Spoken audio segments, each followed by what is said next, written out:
Kwa jina la Baba na la Mwana na la Roho Mtakatifu, amina. Ndugu wapendwa katika Kristo, karibuni katika tafakari ya neno la Mwenyezi Mungu. Leo ni Dominika ya 3 ya mwaka A wa Kanisa. Dominika hii inafahamika kama Dominika ya neno la Mwenyezi Mungu. Na mawazo matatu ambayo tunayapata katika Dominika hii, ndugu zangu wapendwa, ni mwanga, msalaba na wito.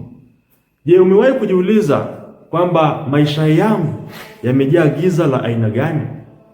Je, ninafuata msalaba wa Kristo au ninafuata msalaba gani? Na wito wa Mungu kwangu ni nini katika maisha yangu? Ndugu zangu, leo tunaanza safari hii ya kiroho yenye nguvu, tukitumia maneno hayo matatu ambayo yanaweza kubadili maisha yako, yaani mwanga, msalaba na wito.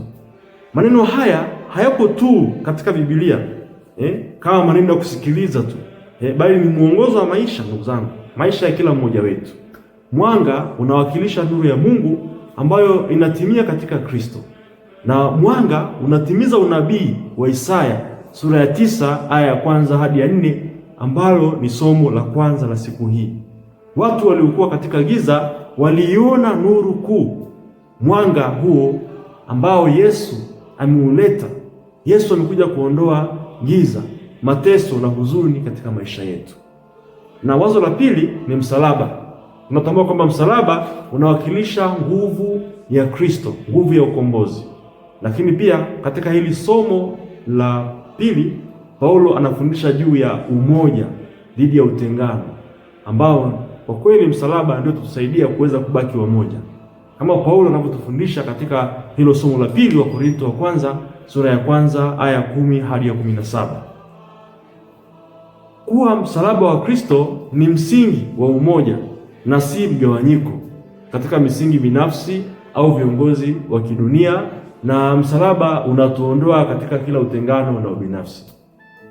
Na wazo la tatu ambalo tunalipata katika injili ya leo ni wito, ambao unawakilisha mwaliko na wito au mwaliko wa Kristo mwenyewe kama alivyoita mitume wake kadiri ya injili hiyo ya leo ya Mathayo sura ya 4 aya 12 na kuendelea. Waliacha vyombo vyao wakamfuata Kristo. Kwa hiyo kuacha chombo chako, fuata nyayo za Kristo na kubadilika kuwa mvuvi wa watu. Huo ndio mwaliko wa kila mmoja siku hii ya leo. Kuacha giza la dhambi, kuishi kwa msalaba wa Kristo na kueneza mwanga wake kwa wengine. Kwa hiyo ndugu zangu wapendwa katika Kristo, tunachagua kuchukua hatua ya kwanza kabisa, yaani kuishi maisha yenye maana, tukitambua kwamba mwanga unaotuongoza basi unatuimarisha katika maisha yetu, na msalaba kwa kweli ndio unatutia nguvu, na wito ndio unaotuita. Hapa ndugu zangu, napenda tuanze safari ya kiroho ambayo inatupeleka mbali zaidi kuliko kile ambacho tunakifikiria. Ndugu zangu, kuishi maisha ya mwanga, kushikilia msalaba na kujibu wito wa Mungu kwa ujasiri. Ndugu zangu wapendwa, mahubiri yetu ya leo yanatufundisha jambo kubwa sana katika haya mawazo matatu, yaani mwanga, kuona nuru ya Mungu inavyotimiza unabii na kuondoa giza. Na wazo la pili, msalaba, kuelewa kwamba msalaba wa Kristo unatuunganisha na kututoa katika ubinafsi wetu. Na wazo la tatu kwamba wito, kukubali wito wa Mungu na kuishi maisha yanayoonyesha ushuhuda wa imani, mambo ya msingi ambayo yanahitajika sana katika maisha yetu. Ndugu zangu, tunapoendelea katika tafakari yetu, tunaendelea kujifunza kwa injili hiyo ya Yohane sura ya 1 aya ya 14 inayosema kwamba neno akawa mwili akakaa kwetu, tukauona utukufu wake, na utukufu kama wa mwana wa Baba, amejaa neema na kweli. Tuchukue hilo. Leo tunachukua mwanga huu, tunashikilia msalaba huu na kujibu wito wetu, si kama dhana tu, ni uhai wa kila siku mpya inayoanza. Wacha tuanze safari hii ya kuishi maisha yenye maana na mshikamano wa kiroho.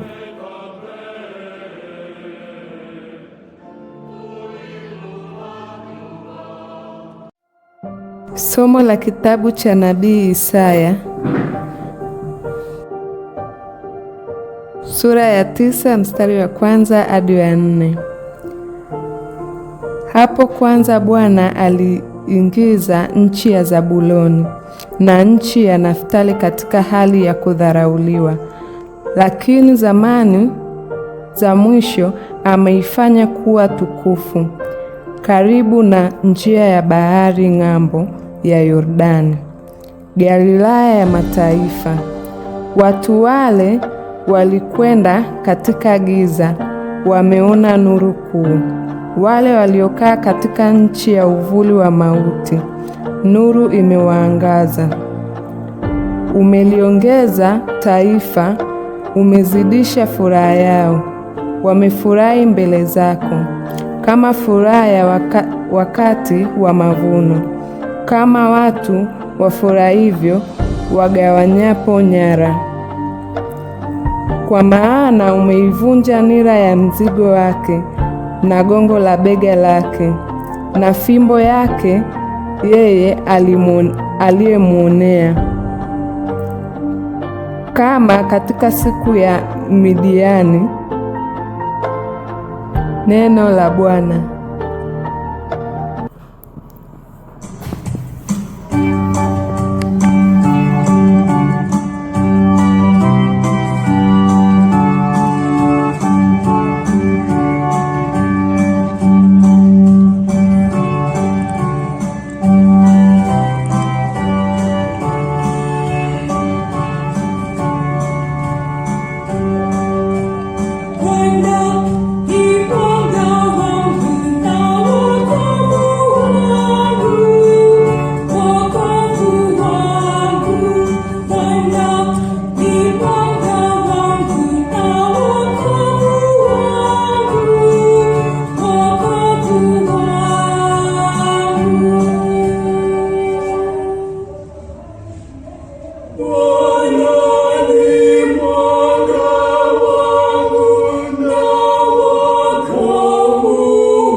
Somo la waraka wa kwanza wa Mtume Paulo kwa Wakorinto, sura ya kwanza aya ya 10 hadi ya 13 na aya ya 17.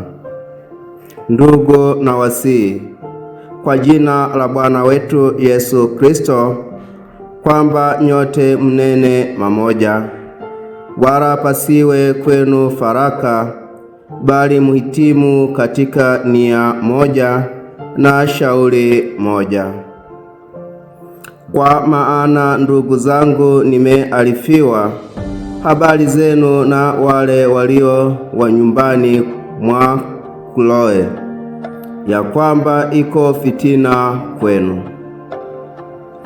Basi maana yangu ni hii, ya kwamba kila mtu wa kwenu husema, mimi ni wa Paulo, na mimi ni wa Apolo, na mimi ni wa Kefa, na mimi ni wa Kristo.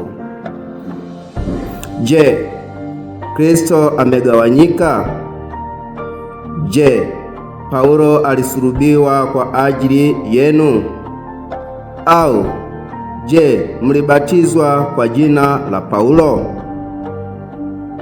Maana Kristo hakunituma ili nibatize, bali nihubiri habari njema, wala si kwa hekima ya maneno, msalaba wa Kristo usije ukabatilika. Neno la Bwana. Tafakari ya somo la kwanza ambalo linatokana na kitabu cha Isaya sura ya 9 aya ya kwanza hadi ya 4. Wazo tunalolipata ni kuhusu mwanga, kwamba mwanga unaingia katika historia ya giza. Ndugu ya wapendwa katika Kristo, somo la leo halitoki katika ndoto na mawazo ya kiroho. Linatoka katika historia halisi ya mateso ya watu wa Mungu. Tuko katika karne ya 4 kabla ya Kristo. Karibu mwaka 734 kabla ya Kristo, mfalme Ahazi anatawala Yuda, kaskazini mwa Israeli, katika Zebuluni na Naftali. Hali ni mbaya sana. Hayo ni maneno ya Galilaya, karibu na bahari ya Galilaya, kando ya njia kuu ya biashara iliyoitwa Via Maris, yani njia ya bahari. Kwa sababu njia hii ilikuwa ina wageni wengi, wana tamaduni mbalimbali mchanganyiko, kulikuwa na ibada za kipagani, na pia ndiko adui alipitia kwanza, yani jeshi la Ashuru chini ya mfalme Tiglath-Pilesa wa tatu lilivamia maeneo haya kati ya 734 hadi 732 kabla ya Kristo. Ndugu zangu, miji ilichomwa, watu walichukuliwa mateka, walioachwa waliishi chini ya hofu nzito na aibu. Hapa ndipo Isaya anakiri kusema kwamba katika zamani alidharau nchi ya Zebuluni na nchi ya Naftali. Hii ni lugha ya kihistoria, sio mfano tu wa kufikirika. Lakini ghafla katikati ya giza hilo, Mungu anazungumza na hapa watu wake matumaini. Anasema, lakini halitakuwa giza tena. Kwa hiyo tutakuwa na kutoka katika dhiki, kadiri ya Isaya sura ya 9 aya ya kwanza. Mungu wangu, Mungu wetu ndiye ambaye anatamani giza la maisha yetu liondoke, na ndiye anayesema kwamba atazungumza ndani ya giza. Mwenyezi Mungu huwa anazungumza ndani ya giza la maisha yetu. Isaya anaendelea kusema kwamba watu walikuwa watembea gizani, sasa wameona nuru. Isaya sura ya 9 aya ya 2. Hawa watu hawakuwa mateka, hawakuwa wamekaa gizani kwa hiari, walikuwa wanaishi humo. Walikuwa wamezoea hofu, lakini Isaya anasema wameona sasa nuru, wameona mwanga. Sio wataona, wameona. Kwa Mungu ahadi ni hakika ya kweli. Ni hakika ya kweli. Matokeo ya mwanga huo ni nini? Matokeo ya mwanga huo ni nini? Kwamba furaha ya Waisraeli inaongezeka. Wafurahi kama ile siku ya mavuno. Hii ni picha ya mkulima wa kale wa Galilaya. Mavuno hayakuwa ni anasa, yalikuwa ni uzima au kifo. Furaha hii si makelele tu, ndugu zangu, ni pumzi mpya, ni tumaini ambalo linarudi. Lakini Isaya haishii hapo, anaendelea moja kwa moja kwenye mzizi wa tatizo. Anasema, kwa maana umevunja nira iliyokuwa inawachokesha Waisraeli, fimbo ya mabega yao na bakora ya watesaji wao. Katika Isaya sura ya 9 aya 4. Nira ilikuwa kipande cha mbao shingoni ambacho kilikuwa kinafungwa kwenye shingo za watumwa. Ilikuwa ni ishara ya utumwa halisi. Shingo imechoka, mgongo umepinda, maisha hayana sauti. Mungu asemi ataipunguza, anasema ataivunja kabisa. Na anasema kwamba kama vile siku ile ya Midiani. Ndugu zangu, Midiani, kumbuka tukio la Midiani, tunarudi nyuma miaka 1200 kabla ya Kristo. Hii inatufundisha kwamba karibu ule mwaka wa 1200 kabla ya Kristo, wakati wa kipindi cha waamuzi, Wamidiani walikuwa wanavamia Waisraeli kila msimu mavuno. Na Biblia inasema kwamba Waisraeli walikuwa wameishiwa nguvu kabisa kwa sababu ya Wamidiani, kadiri ya Waamuzi sura ya 6 aya 6. Watu walijificha mapangoni, watu walificha chakula, walikuwa maskini katika nchi yao wenyewe. Na Mungu anamchagua Gideoni ambaye ni shujaa. Ni shujaa, sio shujaa, ni mtu wa kawaida tu ambaye alikuwa tunasema anapiga ngano. Ni mtu analima ngano. Na alikuwa ni mtu mwenye hofu. Gideoni anasema kwamba mimi ni mdogo kuliko wote katika watu wangu. Waamuzi sura ya 6 aya 15. Lakini Mungu anamwambia nitakuwa pamoja nawe. Nitakuwa pamoja nawe. Jeshi likapunguzwa. Lilikuwa jeshi askari 32, lakini wakapunguzwa hadi wakafikia 300. Kwa nini? Ili watu wasije wakasema kwamba mkono wangu mwenyewe ndio ulionipatia ushindi. kadiri ya Waamuzi sura ya 7 aya 6.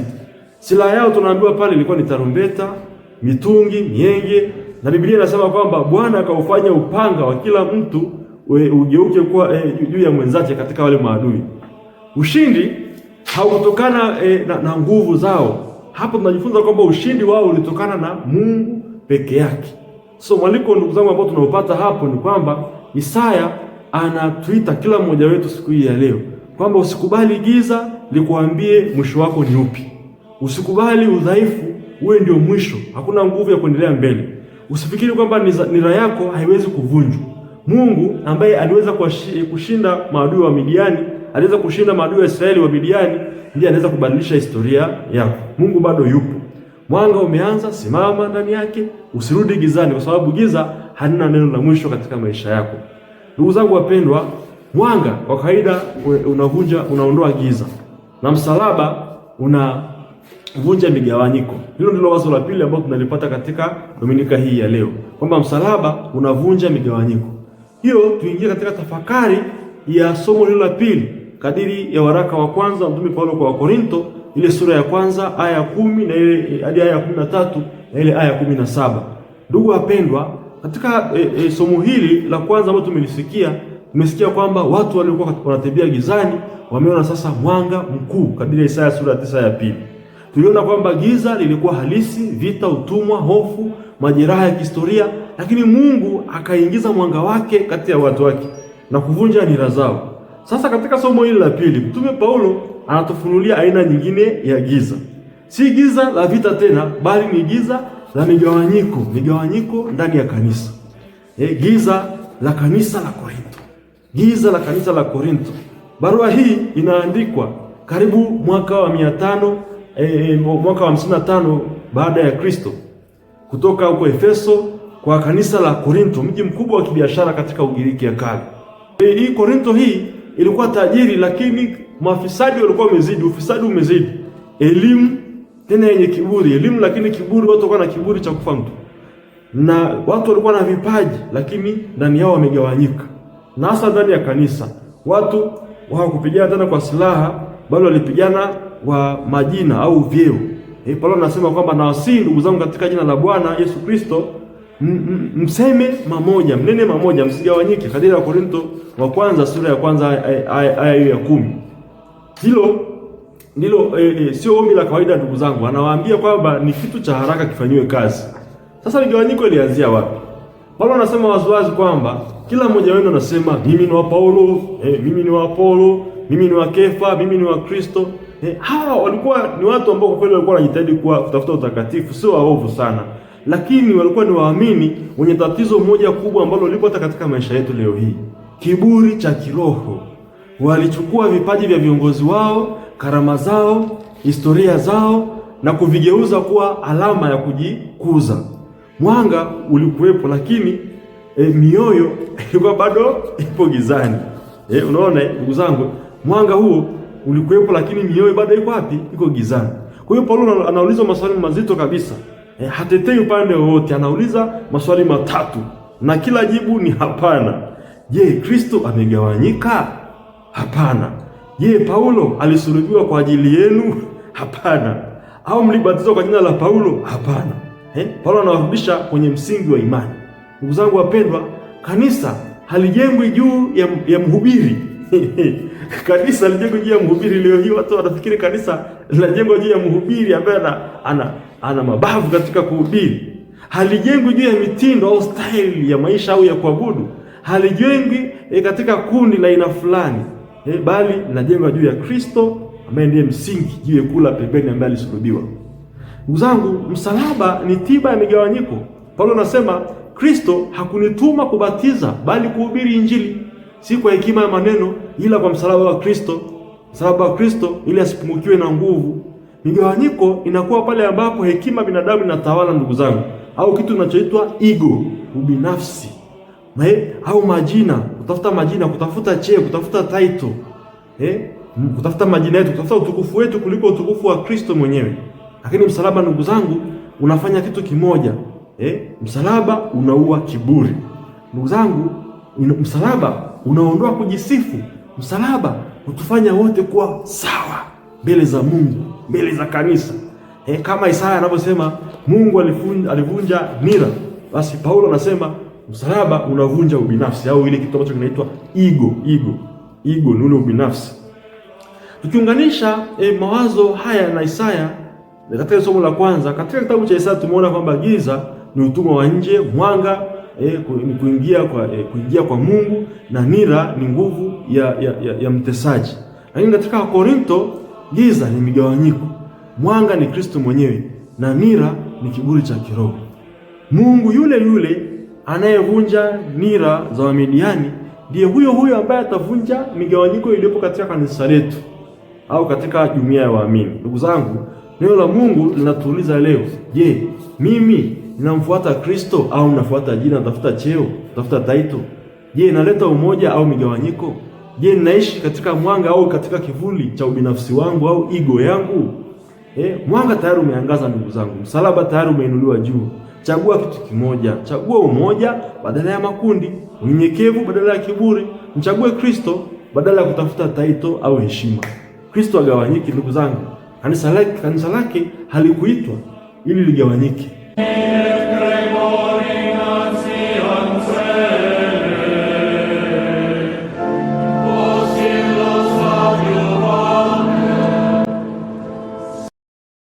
Somo la Injili takatifu ilivyoandikwa na Mtakatifu Mathayo sura ya 4 aya ya 12 hadi ya 23. Basi Yesu aliposikia ya kwamba Yohane amefungwa, alikwenda zake mpaka Galilaya. Akatoka Nazareti, akaja akakaa Kapernaumu, mji ulioko pwani mipakani mwa Zabuloni na Naftali, ili litimie neno lililonenwa na nabii Isaya akisema, nchi ya Zabuloni na nchi ya Naftali, njia ya bahari, ng'ambo ya Yordani, Galilaya ya mataifa. Watu wale waliokaa katika giza wameona mwanga mkuu, nao waliokaa katika nchi na uvuli wa mauti mwanga umewazukia. Tokea wakati huo Yesu alianza kuhubiri na kusema, tubuni, kwa maana ufalme wa mbinguni umekaribia. Naye alipokuwa akitembea kando ya bahari ya Galilaya, aliona ndugu wawili, Simoni aitwaye Petro na Andrea nduguye, wakitupa jarife baharini, kwa maana walikuwa wavuvi. Akawaambia, nifuateni, nami nitawafanya kuwa wavuvi wa watu. Mara wakaziacha nyavu zao wakamfuata. Akaendelea mbele, akaona ndugu wengine wawili, Yakobo wa Zebedayo na Yohane nduguye, ambao walikuwamo chomboni pamoja na Zebedayo baba yao, wakizitengeneza nyavu zao. Akawaita. Mara wakakiacha chombo na baba yao wakamfuata.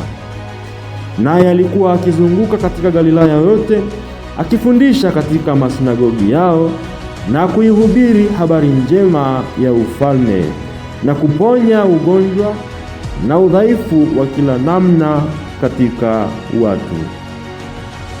Neno la Bwana. Tafakari ya Injili ya leo kadiri ya Mathayo sura ya 4 aya ya 12 hadi ya 25. Leo tunakutana na Injili hii ambayo inatuonyesha mwanzo wa huduma ya umma ya Yesu Kristo. Tunapoisoma tunaona kwamba hata katika giza na changamoto, kama Yohane Mbatizaji alipokuwa gerezani, mwanga wa Mungu hauzimiki ndugu zangu. Yesu anaanza huduma yake Galilaya, mahali penye historia ya giza na kutokuwa na matumaini, eneo lile la Zebuloni na Naftali, lakini anakuja kuleta nuru au mwanga unaotangaza tumaini, uponyaji na wokovu ndugu zangu. Injili inatufundisha mambo matatu makuu. Jambo la kwanza, mwanga unang'ara gizani. Yesu anakuja kuleta mwanga kwa wale waliokuwa gizani na kando ya kivuli cha mauti. Mwanga huu sio mwanga wa kawaida ndugu zangu, ni mwanga wa neema, upendo na ukweli wa Mungu unaopinga giza la dhambi, hofu na ugumu wa maisha. Hii inatufundisha kuwa bila kujali hali yetu ya sasa, changamoto au mambo mengine ambayo yanatusibu, giza la kiroho au magumu ya kila siku, Yesu anaweza kuleta mwanga. Lakini lazima tujikubali, lazima tuangalie mwanga huo na kuhakikisha kwamba unaingia ndani yetu. Ndugu zangu, pia msalaba unaleta mshikamano na wokovu.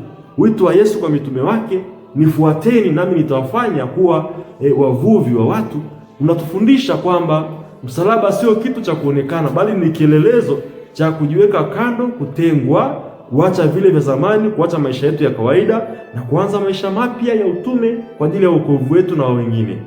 Kutoka katika mitume, kuacha mashamba na mitumbwi ya samaki na samaki zao na kazi zao za samaki na kumfuasa Kristo mara moja, najifunza kwamba maisha ya Kikristo na wito wa Kikristo unahitaji kuacha yale ambayo yanazidi ambayo yanakinzana na kipaumbele cha wokovu ambao unapatikana katika Mungu. Na hilo wazo la tatu kwamba wito unaomuita kila mmoja, wito wa Mungu kwa mitume ulikuwa wa kibinafsi, lakini pia wa moja kwa moja kwa ajili ya taifa la Mungu. Yesu aliwapa nafasi ya kwanza maisha mapya mara moja. Vivyo hivyo leo wito wa Mungu, ndugu zangu, kwa kila mmoja wetu ni wa mtu binafsi anayeitwa kuishi maisha ya mwanga, kushuhudia huo mwanga kwa wengine, kupenda jirani, kuendeleza huduma ya wokovu kama ilivyofanyika zamani. Na wito huu unahitaji kwa kweli, ndugu zangu, ujasiri, uaminifu na kutozidiwa na hofu au vizuizi mbalimbali vya maisha. Injili hii, ndugu zangu, inatufundisha kwamba giza linaweza kuharibu, changamoto kubwa zinaweza zikaja katika maisha yetu, lakini mwanga wa Yesu ni wa kudumu. Msalaba wake unatupatia ushindi, na wito ambao tunao katika maisha yetu ni wa kwake, na tumepewa sisi ili tufuase, tupate kuona njia ya kumfikia yeye. Hatupaswi kusitasita wala kuogopa au kuangalia kando. Ni wakati wa kujibu wito wetu wa kila siku, kuanza kuishi maisha mapya yenye ushuhuda kwa watu wengine. Tunaulizwa leo, je, tuko tayari kuacha vyombo vyetu vya zamani, mitumbu yetu ya zamani, maisha yetu ya zamani, ubinafsi, hofu, tamaa na zisizo na matokeo mema, na kumfuasa Kristo kwa moyo wote? Je, tuko tayari kuangaza mwanga kwa wengine, kushikilia msalaba bila aibu na kujibu wito kwa ujasiri? Usikubali, ndugu zangu, kuishi gizani wakati mwanga tayari umesha kujia. Ndugu zangu, maneno ya mwisho kukumbuka ni kwamba watu walikuwa gizani wameona mwanga mkubwa. Wale walikuwa katika kivuli cha kifo wamepata mwanga, kadiri ya Isaya sura ya 9 ya pili. Huu ni mwanga unaoleta matumaini, msalaba unaotuokoa na wito unaotuita, ndugu zangu, kuishi maisha ya Kikristo yenye thamani. Napenda kuhitimisha kwa kusema kwamba mwanga, msalaba na wito ni mafundisho makubwa ambayo tukiyazingatia yanaweza yakatuletea maisha mazuri. Leo tumepitia safari ya kiroho yenye nguvu. Tumeona kwamba mwanga wa Mungu unafukuza giza letu, na tumelelewa kwa thamani ya msalaba wa Bwana wetu Yesu Kristo unaotuunganisha badala ya kutengana na kututoa katika kiburi na ubinafsi wetu, na tulikusudia na kukubali miito yetu mbalimbali ya Mungu, na hasa wito mkubwa wa Kristo na kutafuta utakatifu unaotuita kufuata nyayo za Kristo na kueneza huo mwanga kwa watu wengine.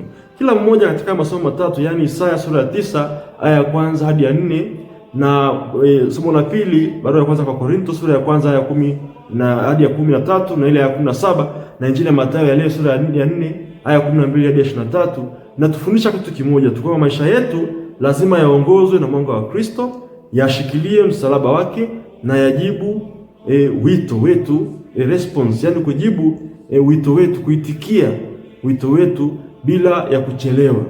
Huu sio wito wa kipekee, bali ni wito ambao unapaswa kuwa ni mwanga, kuangaza wengine, kuishi maisha ya kweli ya ushuhuda kwa wengine, kama alivyosema Mtakatifu Agustino aliyeishi katika karne ya 4 na ya 5 na aliyejivunia kumfuasa Kristo. Alisema hivi: tunatafuta kwa moyo wote, lakini tunapata ukweli tunapompokea Kristo na kuangaza mwanga wake katika maisha yetu. Leo wacha tuwe watu wa mwanga, ndugu zangu, ambao tunakumbatia msalaba na tujitokeze kuitikia miito yetu kwa Mungu. Hii ni changamoto kwa kila mmoja wetu. Usibaki katika giza, usibaki kando, bali fuasa, mshuhudie Kristo. Weka ushuhuda wako, hasa ule wa upendo kwa jirani, upendo kwa Kristo na upendo kwa jirani. Maswali ya kutafakari katika Dominika hii ya 3. Swali la kwanza: nguvu gani ya giza au nguvu gani za giza bado zinanizuia kuona mwanga wa Kristo katika maisha yangu? Swali la pili, je, ni ushikiliaje msalaba wa Kristo si kama alama tu, bali kama nguvu inayoongeza mshikamano kati yangu mimi na wengine, kati yangu mimi na Mungu, na kuwa mtu mwema kwa wengine. Na jambo la tatu, wazo la tatu la kutafakari ni kwamba nimeitikiaje wito wa Mungu katika maisha yangu hadi sasa, na ni hatua gani nitachukua wiki hii. Hii wiki ni wiki ya neno la Mwenyezi Mungu, kuishi wito huo kwa ujasiri. Ndugu zangu, kama umependa mafundisho haya, ninakualika sasa usubscribe, kushare na kulike, ili maneno haya na mahubiri haya na tafakari hii iweze kusaidia katika maisha ya mwanga, maisha ya kubeba msalaba wa Kristo na kuitikia miito yetu, ili tuweze kumrudia Mwenyezi Mungu. Usichelewe, nenda kaeneze nuru ya Kristo na upendo huu duniani kote. Na watakieni Dominika njema.